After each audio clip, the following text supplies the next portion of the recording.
నమస్తే, welcome to Shri paper news. ముందుగా headlines. నెల్లూరులో విశ్వ సముద్ర గ్రూప్ ప్రాజెక్టులు ప్రారంభించిన సీఎం చంద్రబాబు నాయుడు. పోర్టులు, ఎయిర్పోర్టులతో జిల్లాకు మహర్దశని వ్యాఖ్య. 16న కర్నూలులో సూపర్ జీఎస్టీ సూపర్ సేవింగ్స్ విజయోత్సవ సభ. ప్రధాని మోడీ సభను విజయవంతం చేయాలన్న మంత్రి Nara Lokesh.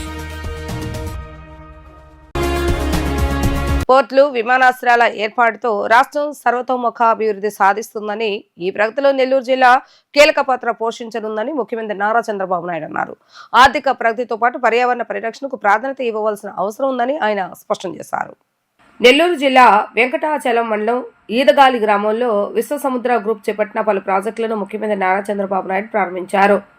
ఇంధనల్ plant, Nandagokulam life schools, save the bull, power of bull ప్రాజెక్టులను సీఎం ప్రారంభించారు. ఈ సందర్భంగా ఆ యొక్క ప్రాజెక్టులను పరిశీలించారు. నందగోకులం లైఫ్ స్కూల్ విద్యార్థులతో చంద్రబాబు నాయుడు ముచ్చటించారు. ఈ సందర్భంగా ఏర్పాటు చేసిన సభలో ముఖ్యమంత్రి మాట్లాడుతూ, నెల్లూరు జిల్లాలో ఇప్పుడు పెద్ద ఎత్తున మౌలిక సదుపాయాలకు సంబంధించిన ప్రాజెక్టులతో పాటు కీలక పరిశ్రమలు వచ్చాయని తెలిపారు. కృష్ణపట్నం, రాయపట్నం, దుగరాజపట్నం పోర్టులు జిల్లా అభివృద్ధికి కీలకంగా మారతాయని తెలిపారు. దగదర్తి విమానాశ్రయం త్వరలోనే వస్తుందని, BPCL greenfield refinery, Krip go green energy plant కూడా రాబోతుందని స్పష్టం చేశారు. రాష్ట్ర ప్రగతిలో, రాష్ట్ర ఆర్థిక అభివృద్ధిలో నెల్లూరు జిల్లా కీలక పాత్ర పోషిస్తుందని అన్నారు. ఇదే సమయంలో జిల్లాలోని ఇరిగేషన్ ప్రాజెక్టులను నిర్లక్ష్యం చేయడం లేదని, సోమశిల, కండలేరు లాంటి మంచి ప్రాజెక్టులు నెల్లూరు జిల్లాలో ఉన్నాయని తెలిపారు. 150 టీఎంసీల నీళ్లు ఈ 2 ప్రాజెక్టులో ఉంటాయని, భవిష్యత్తులో నీటి కొరత లేకుండా ఈ ప్రాజెక్టులో నీటి నిల్వలు ఉంచుతామని ముఖ్యమంత్రి చెప్పారు. ఇక్కడికి వచ్చినప్పుడు నెల్లూరు జిల్లా ఇది రైట్ ప్లేస్. ఇది ఈరోజు ఇక్కడ చూస్తే ఒక పక్కన సోమశిల, కందలేరు 2 బ్యూటిఫుల్ ప్రాజెక్ట్స్ ఉన్నాయి. ఒకప్పుడు ఎన్టీ రామారావు గారు కందలేరు ప్రాజెక్ట్ని కట్టడం, అదే సమయంలో ఇంకొక పక్క సోమశిల కూడా ఎక్స్పాండ్ చేయడం చేశారు. దగ్గర దగ్గర 150 టీఎంసీ నీళ్లు ఈ 2 ప్రాజెక్టులో ఉంటాయి. అంటే ఇంత వాటర్ ఉండే జిల్లా కానీ ప్రాంతం కానీ ఎక్కడా ఉండదు. ఇక్కడ రాబోయే రోజుల్లో ఎక్కడా నీటి కొరత ఉండే అవకాశమే లేదు. ఇంకో పక్క కృష్ణపట్నం పోర్టు ఇక్కడికి 10 కిలోమీటర్లే. One of the best port ఇక్కడ ఉంది. కృష్ణపట్నం పోర్ట్ ఉంది. ఇంకో పక్కనే రామాయంపట్నం పోర్ట్ వస్తూ ఉంది. ఇంకో పక్క దుగ్గిరాజపట్నం ఇంకొక పోర్ట్ వస్తుంది. ఈ 3 పోర్ట్లు వచ్చి అదే మరిగా పక్కనే మీరు చూస్తే ఒక దగదర్తిలో ఒక ఎయిర్పోర్ట్ వస్తూ ఉంది. 3 పోర్ట్లు వస్తున్నాయి. తిరుపతిలో ఎయిర్పోర్ట్ ఉంది. ఇంకో పక్క దగదర్తిలో ఎయిర్పోర్ట్ వస్తుంది. చెన్నైలో కూడా ఒక ఎయిర్పోర్ట్ వస్తుంది. ఇలాంటి ఇంకో పక్క నేషనల్ హైవే కనెక్ట్ అవుతూ ఉంది. ఈరోజు గవర్నమెంట్ ఆఫ్ ఇండియా ఒక ప్రోగ్రాంలో ఏదైతే బుల్లెట్ ట్రైన్ కూడా కనెక్ట్ చేయడానికి హైదరాబాద్, చెన్నై, అదే మరిగా ఇంకో పక్క చెన్నై టు అమరావతి ఇవన్నీ కనెక్ట్ చేసే పరిస్థితి వస్తుంది. ఇవి వస్తే ఒక పక్క రోడ్డు ఉంది, రైల్వే కనెక్టివిటీ వస్తుంది. ఇంకో పక్క ఎక్సలెంట్ భూములు ఉన్నాయి. అన్నింటికంటే బ్రహ్మాండంగా పనిచేసే వ్యక్తులు కూడా ఉన్నారు. ఇక్కడే రామాయంపట్నంలో తొందరలో బీపీసీఎల్ గ్రీన్ఫీల్డ్ రిఫైనరీ వస్తుంది. ఇంకొక పక్కన క్రిప్కో గ్రీన్ ఎనర్జీ వస్తుంది. ఇలాంటి ఇన్ఫ్రాస్ట్రక్చర్ ప్రాజెక్ట్స్ అన్నీ కూడా పెద్ద ఎత్తున వస్తాయి. అందుకే నేను ఈరోజు చూసిన తర్వాత నాకు అనిపిస్తుంది, ఈ జిల్లాలో సెస్దర్ ఫౌండేషన్ ద్వారా ఎథనాల్ ప్లాంట్ పెట్టడమే కాకుండా ఒక స్కూల్ పెట్టి బ్రహ్మాండంగా చేస్తున్నారు. దీన్ని మనస్ఫూర్తిగా అభినందిస్తూ నేను ఒకటే మీ అందరినీ కోరుతూనే ఉండే ప్రజాప్రతినిధుల్ని, ఇక్కడుండే సిబ్బందిని, ఇక్కడుండే సిటిజన్స్ అందరినీ రాబోయే 2047కి భారతదేశం ప్రపంచ దేశాల్లో నెంబర్ 1 దేశంగా ఉంటుంది. నెంబర్ 1 ఆర్థిక వ్యవస్థగా తయారవుతుంది. ఆ రోజున ఆంధ్రప్రదేశ్ రాష్ట్రం భారతదేశంలోనే నెంబర్ 1 రాష్ట్రంగా ఉంటుంది. అదే సమయంలో తెలుగు జాతి ప్రపంచంలోనే నెంబర్ 1 జాతిగా తయారవుతుందని చెప్పి మీ అందరికి విజ్ఞప్తి చేస్తున్నా. ఈ నెల 16వ తేదీన కర్నూలులో ప్రధాని నరేంద్ర మోడీ హాజరయ్యే సూపర్ జీఎస్టీ సూపర్ సేవింగ్స్ సభను విజయవంతం చేసేందుకు ప్రజాప్రతినిధులు అధికారులంతా సమన్వయంతో పనిచేయాలని రాష్ట్ర విద్యా ఐటీ ఎలక్ట్రానిక్ శాఖ మంత్రి లోకేష్ కోరారు. సూపర్ జిఎస్టీ, సూపర్ సేవింగ్స్ పై పెద్ద ఎత్తున నిర్వహించిన ప్రచార అవగాహన కార్యక్రమాలపై మంత్రులు అధికారులతో లోకేష్ చర్చించారు. ప్రధాని రాష్ట్ర పర్యటన ఏర్పాట్లపై ఉండవల్లి నివాసంలో నిర్వహించిన మంత్రుల బృందం సమావేశానికి రాష్ట్ర మంత్రుల పయ్యావుల కేశవ్, సత్యకుమార్ యాదవ్, వంగలపూడి అనిత, రాష్ట్ర ప్రభుత్వ ప్రధాన కార్యదర్శి విజయానంద్, ముఖ్యమంత్రి కార్యాలయ సీనియర్ అధికారులు కార్తికేయ మిశ్రా, పీయూష్ కుమార్, అహ్మద్ బాబు హాజరయ్యారు. సూపర్ జిఎస్టీ, సూపర్ సేవింగ్స్ పై పెద్ద ఎత్తున నిర్వహించిన ప్రచార అవగాహన కార్యక్రమాల గురించి మంత్రుల బృందం చర్చించింది. ఈ సందర్భంగా అధికారులు స్పందిస్తూ ఇప్పటివరకు రాష్ట్ర వ్యాప్తంగా గ్రామ స్థాయి నుంచి రాష్ట్ర స్థాయి వరకు 98,985 అవగాహన కార్యక్రమాలు నిర్వహించినట్లుగా చెప్పారు. విద్యా సంస్థలు, హాస్పిటల్స్, వ్యాపార సంస్థలు, ఎంఎస్ఎంఈ, రైతు కేంద్రాల అవగాహన కార్యక్రమాలు నిర్వహించినట్లుగా అధికారులు తెలిపారు. సూపర్ జిఎస్టీ, సూపర్ సేవింగ్స్ పై విద్యార్థులకు వ్యాస రచన, వక్తృత్వ, పెయింటింగ్ పోటీలు నిర్వహించామని అధికారులు తెలిపారు. నూతన జీఎస్టీ విధానం వల్ల కలిగే లబ్ధిపై రాష్ట్ర వ్యాప్తంగా హాస్పిటల్స్ లో 22,500 అవగాహన కార్యక్రమాలు నిర్వహించినట్లుగా తెలిపారు. రాష్ట్రంలో యువతకు ఉద్యోగ అవకాశాలు కల్పించడంతో పాటు ప్రజలకు సంక్షేమ పథకాలు, కార్యక్రమాల లక్ష్యంగా కూటమి ప్రభుత్వం ముందుకు వెళ్తుందని మంత్రి పార్థసారథి స్పష్టం చేశారు. రాష్ట్రంలో పెట్టుబడి పెట్టేందుకు పెద్ద ఎత్తున పారిశ్రామికవేత్తలు ముందుకు రావడం ఎంతో అభినందనీయమని చెప్పారు. రాష్ట్రంలో టూరిజంను అభివృద్ధి చేసి టూరిజం ద్వారా యువకులకు ఉద్యోగాలు కల్పించడమే ప్రధాన లక్ష్యమని చెప్పారు. అమరావతి ప్రాంతంలో పెద్ద పెద్ద స్టార్ హోటల్స్ నిర్మాణం చేసేందుకు పారిశ్రామికవేత్తలు ముందుకు వస్తున్నారని వారు పేర్కొన్నారు. ఈ హోటల్స్ నిర్మించడం వల్ల యువతకు ఉద్యోగ అవకాశాలు లభిస్తాయని వారు తెలిపారు. రాష్ట్రానికి వచ్చే పెట్టుబడుల వల్ల దేశంలోనే ఆంధ్రప్రదేశ్ రాష్ట్రం ప్రథమ స్థానంలో ఉంటుందని తెలిపారు. ఈ రాష్ట్ర అభివృద్ధి లక్ష్యంగా ఈ రాష్ట్రాన్ని దేశంలోనే నెంబర్ 1 స్థానానికి తీసుకువెళ్లాలనే కమిట్మెంట్తో పనిచేసే ఈ కూటమి ప్రభుత్వం ఈ 15 నెలల కాలంలో అనేక పాలసీస్ని రాష్ట్ర అభివృద్ధికి, రాష్ట్ర ప్రజల శ్రేయస్సుకి, ప్రత్యేకంగా యువతీ యువకులకి ఉద్యోగ అవకాశాలు కల్పించే లక్ష్యంతో అనేక పాలసీలని ఆమోదించిన విషయం అందరికీ తెలిసిందే.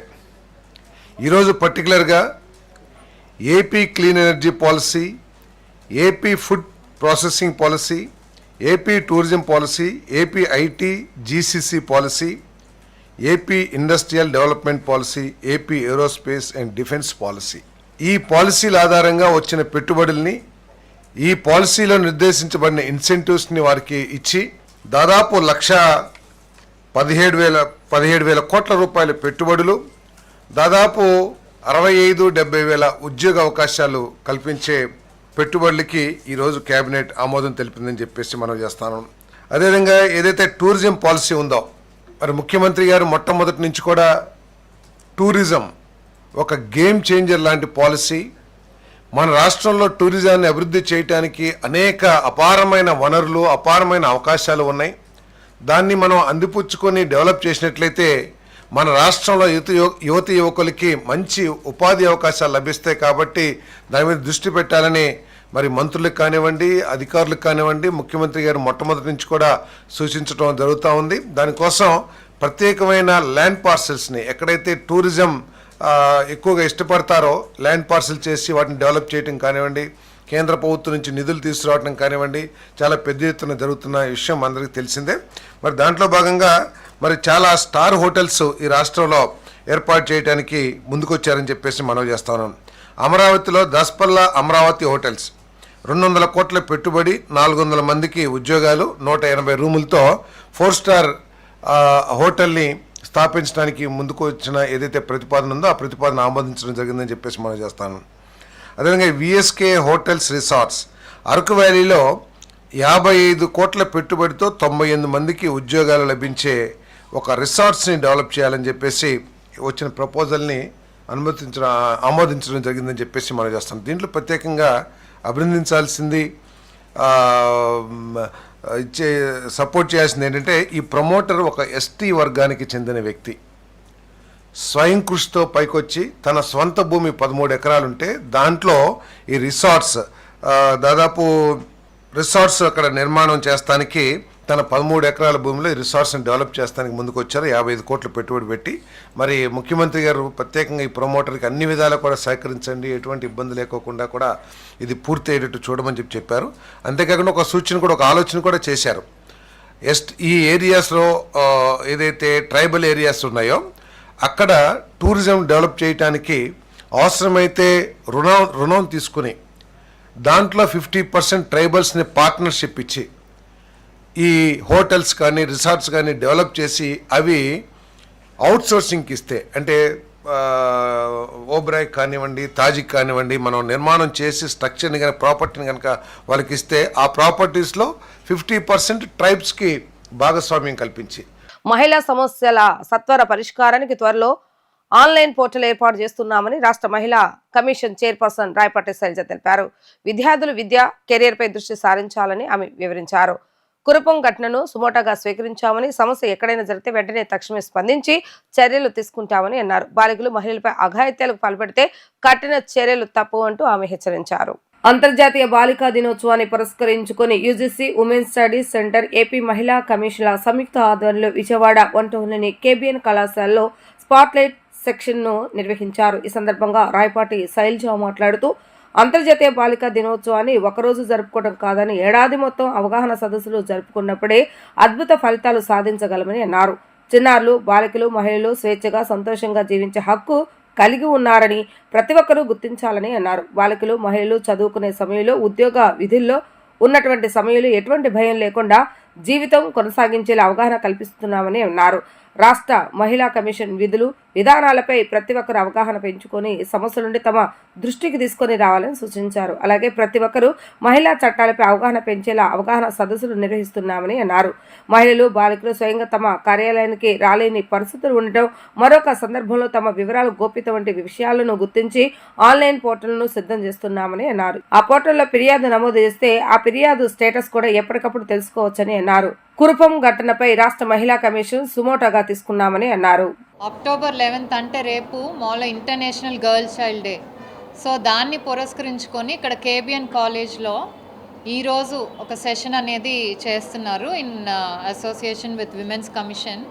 So international girls child day అంటే ఆ ఒక్కరోజే ఆడపిల్లని సెలబ్రేట్ చేయటం కాదు, year round through out her life ఆడపిల్లని ఎలా చూడాలి, ఆడపిల్ల బయటకు వచ్చి చదువుకోవటానికి కానీ లేకపోతే పని చేయడానికి వచ్చినప్పుడు ఎలాంటి వాతావరణం అనేది క్రియేట్ చేయాలనే దాంట్లో కూడా ప్రభుత్వం చాలా స్టెప్స్ తీసుకుంటుంది. సో ఈరోజు ఒక స్పాట్లైట్ సెషన్ అనేది మేము చేయటం జరిగింది. ఏంటంటే విమెన్ కమిషన్ ఏం పని చేస్తుంది, అలాగే విమెన్ కమిషన్ ఏమేమి యాక్టివిటీస్ చేస్తుంది, ఒకటి పాష్ కానీ, పాక్సో కానీ, అలాగే డొమెస్టిక్ వైలెన్స్ యాక్ట్, అలాగే పోలీసులతో కోఆర్డినేట్ చేసుకొని అంటే ఫాస్ట్ పనిష్మెంట్ కానీ అదంతా కూడా ఎలా చేస్తున్నాం వాళ్ళతో కోఆర్డినేషన్తో. అలాగే ఆన్లైన్ పోర్టల్ అనేది స్టార్ట్ చేయబోతున్నాము women commission for complaints, online complaints or anonymous complaints చేయటానికి. సో వీటన్నిటి గురించి కూడా ఇక్కడ డిస్కస్ చేయటం జరిగింది. అలాగే మేము రియల్ లైఫ్లో చూసే సంఘటనలు, మా దగ్గరికి వచ్చే కంప్లైంట్స్ చాలా వరకు కూడా సొంతగా ఆడపిల్లలు తెలుసో తెలియకో జరుగుతున్నాయి. సో వాటి గురించి కూడా ఇక్కడ కూర్చున్న అమ్మాయిలకి వాటన్నిటి చెప్పి జాగ్రత్తగా ఉండాలి. అలాగే వాళ్ళు మెయిన్ ఫోకస్ ఎడ్యుకేషన్, అలాగే ఇండిపెండెంట్గా ఉండి వాళ్ళ కాళ్ళ మీద నిలబడేటట్టు దాని మీద ఫోకస్ పెట్టాలని చెప్పటం. సో అలాగే ఇక్కడ కొంతమంది అమ్మాయిలు కూడా మాకు కొంచెం అడుగుతున్నారు, ఏమండి ఆడవాళ్ళ మీద ఓకే రేప్లు జరుగుతున్నాయి, ఆ తర్వాత కాంపన్సేషన్ అంటున్నారు, పనిష్మెంట్ అంటున్నారు, ఉంటున్నా కూడా ఇంకా జరుగుతున్నాయి కదా, why don't you stricter punishments అనేవి ఎందుకు గవర్నమెంట్ చేయట్లేదు, మీరు ఎందుకు చెప్పరు, let Andhra Pradesh be the first state to have stricter punishment against people who commit ఇలాంటి రేప్స్. ఎందుకంటే ఏదైతే రేప్ జరిగిన ఆ విక్టిమ్ ఆ అమ్మాయికే తెలుస్తుంది ఆ బాధ ఏంటో. సో ఇంకొకరు చేయకుండా కొంచెం స్ట్రిక్టర్ యాక్షన్స్ తీసుకురావచ్చు కదా అని యాక్చువల్లీ క్వశ్చన్ చేస్తున్నారు. Which is a nice thing.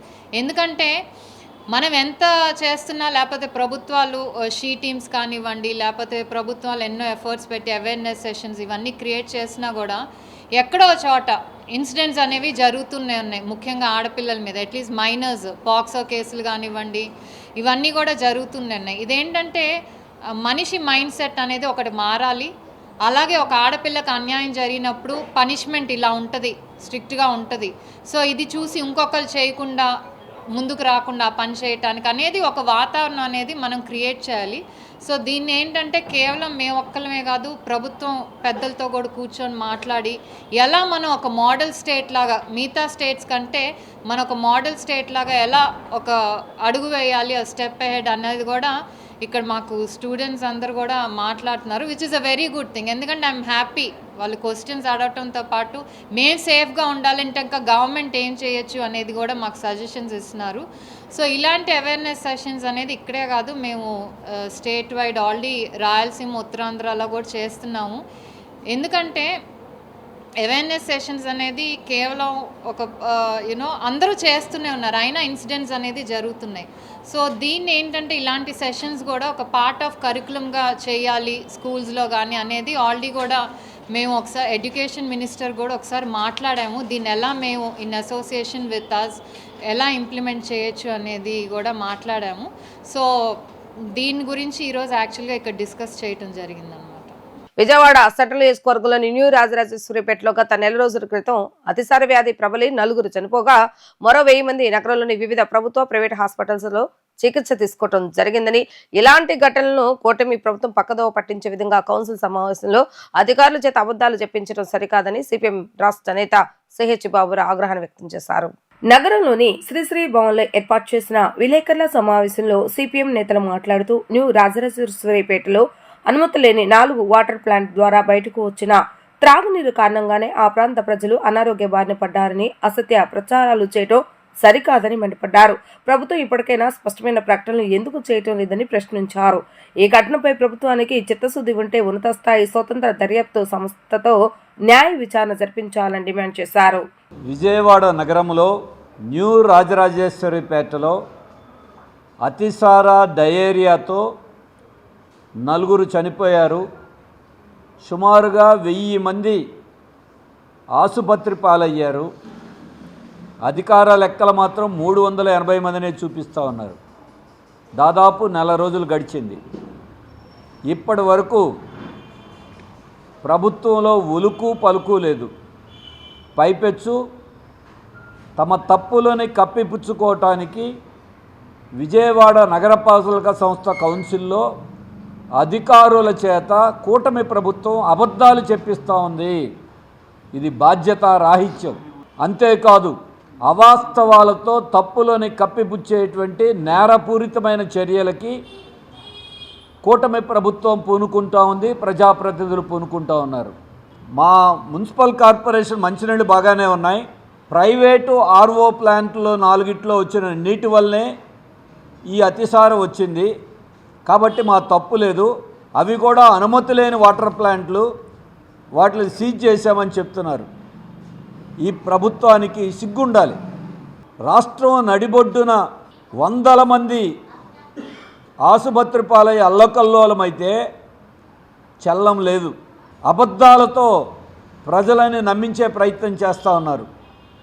అందుకే సిపిఎంగా మేము డిమాండ్ చేస్తూ ఉన్నాం, ప్రభుత్వానికి ఇప్పటికైనా చిత్తశుద్ధి ఉంటే ఉన్నత స్థాయి స్వతంత్రమైనటువంటి విచారణ జరిపించండి. దానికి తోడుగా మీరే దీనికి బాధ్యత వహించాలి. మొదట వినాయక చవితి పందేళ్లలో ఆహారం దంటు వలన వచ్చిందని కప్పిపుచ్చే ప్రయత్నం చేశారు. ఇప్పుడు మాకు ఏమీ లేదు, మా నీళ్ళన్నీ బాగానే ఉన్నాయని చెప్తున్నారు. మీకు ఏమి నివేదికలు వచ్చినాయి? ఆ నివేదికలను బయట పెట్టండి. విచారణ ఎవరు చేశారు, ఎక్కడ చేశారు, ఏ నివేదికలు వచ్చినాయి బయట పెట్టకుండా, కౌన్సిల్లో కూడా బయట పెట్టకుండా ఎవరికి చెప్తారు? సమాధానం ప్రజలకు జవాబుదారీతనం లేదా? ఇదొక్కటే కాదు, ఈ అతిసార వలన 4 చనిపోయారు, 1000 మంది ఆసుపత్రి పాలయ్యారు. ఒక్కొక్కళ్ళు 1,00,000 నుండి 2 లక్షల రూపాయలు కూడా ప్రైవేట్ ఆసుపత్రిలో ఖర్చు పెట్టుకున్నారు. ఇప్పటికొక నయా పైసా ఇవ్వాల. దానికి తోడు 10 రోజులు 20 రోజులు పనులు కోల్పోయారు, ఉపాధి లేదు. అక్కడ చుట్టుపక్కల ఉన్న వ్యాపారాలన్నీ మూతేశారు, వాళ్ళు నష్టపోయారు. కోట్లాది రూపాయల ప్రజాధనం నష్టమే కాకుండా ఆరోగ్యాలు దెబ్బతినిపోయినాయి, ప్రాణ నష్టం జరిగింది. దీనికి ప్రభుత్వమే నైతిక బాధ్యత వహించాలి.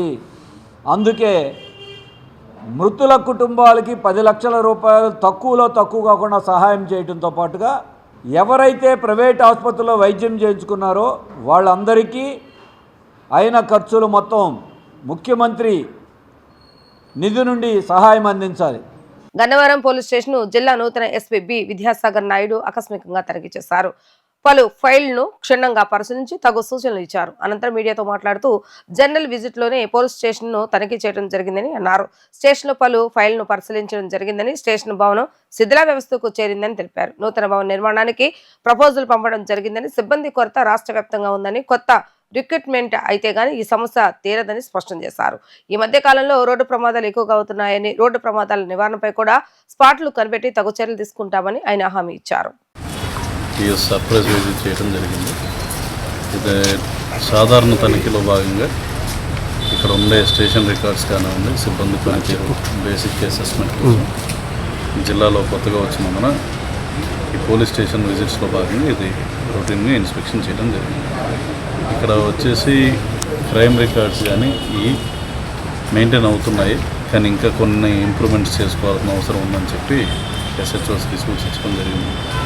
అంతేకాకుండా ఇక్కడ ఉండే క్రైమ్ యొక్క నేచర్, అదేవిధంగా రోడ్ యాక్సిడెంట్స్ ప్రివెంట్ చేయడానికి కావాల్సిన ఎటువంటి మెజర్స్ తీసుకుంటే బెటర్గా ఉంటుంది అన్నది ఇక్కడ మేజర్గా హైవే పాస్ అవుతుంది కాబట్టి, అండ్ విఐపి విజిట్స్లో ఉండే ఇబ్బందులు కానీ ఏదైనా ఇష్యూస్ ఏమున్నాయన్నది వారి గురించి ఇక్కడ చర్చించడం.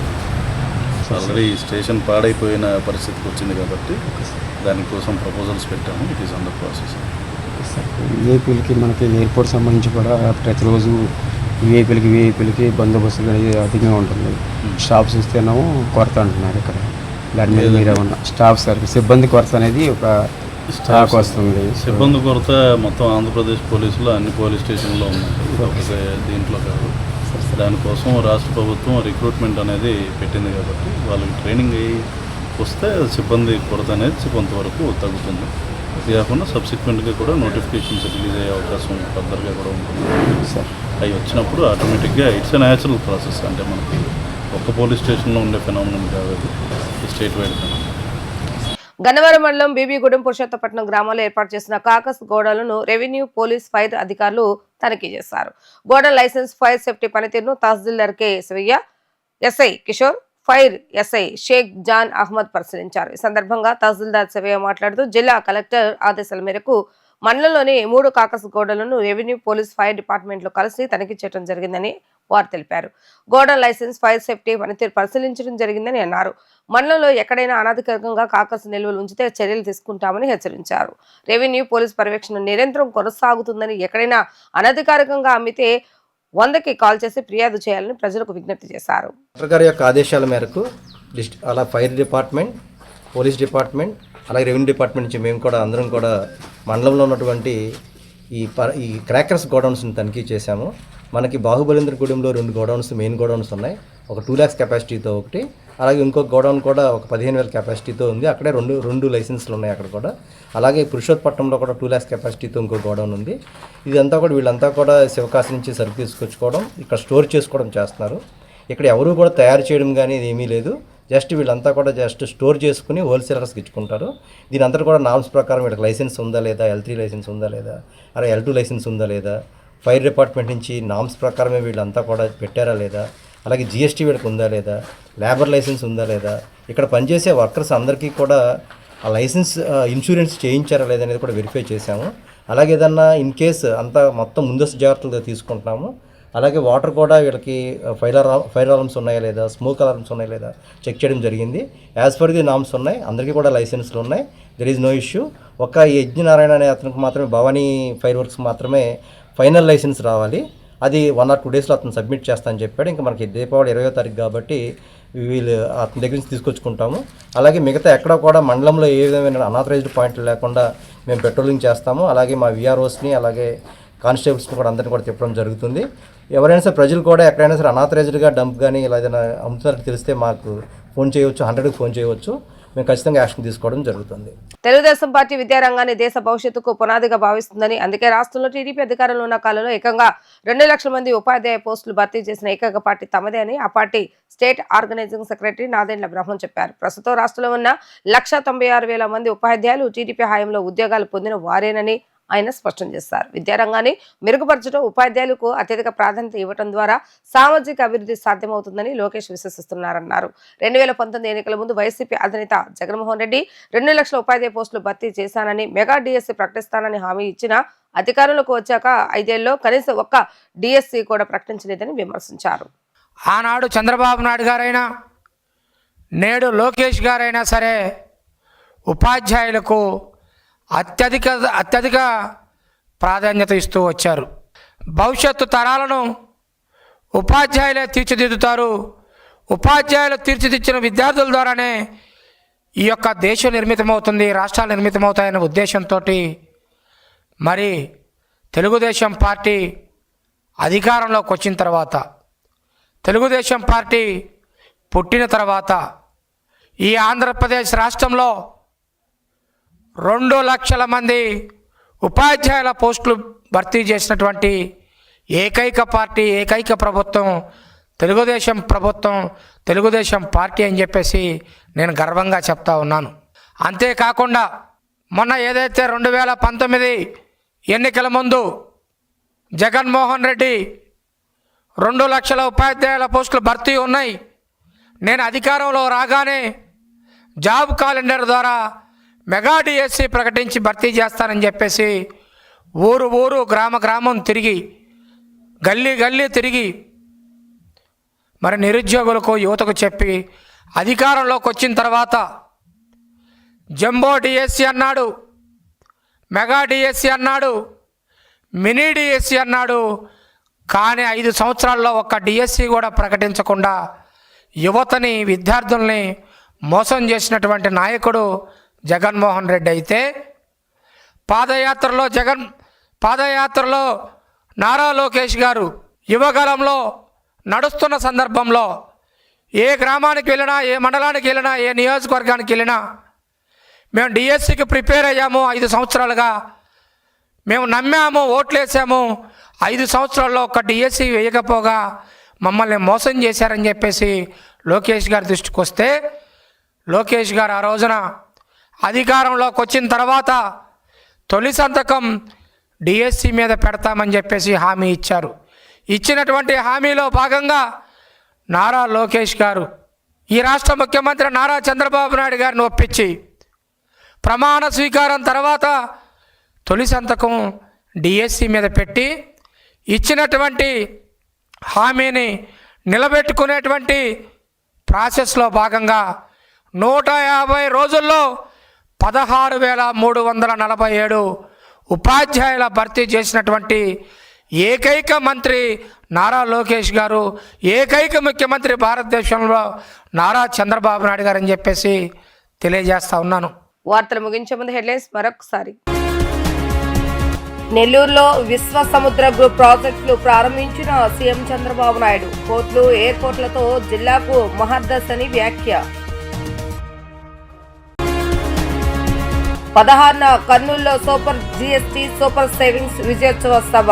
ప్రధాని మోడీ సభను విజయవంతం చేయాలన్న మంత్రి నారా లోకేష్.